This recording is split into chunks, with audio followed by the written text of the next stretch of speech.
Tavo darbdavys nori tiesiog išnaudoti tave, tai ką tu jau žinai, bet versle tave išmokina kažką naujo. Žinau, kad ne visose darbuose taip yra, bet daugelis kiekis darbų neplanuoja tavęs visai tobulinti. Daug darbdavių visiškai nenori į tave investuoti pinigų ar laiko, ar panašiai. Tiesiog jie išnaudoja tavo tą fizinę jėgą, ką tu jau išmokai, ką tu jau žinai ir iš to tu uždirbi pinigus.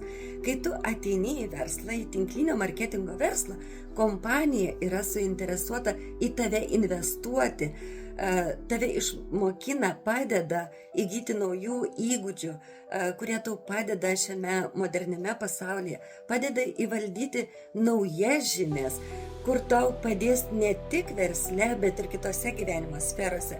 Tai pagalvok gerai, ar tavo darbdavys tiek investuoja į tave?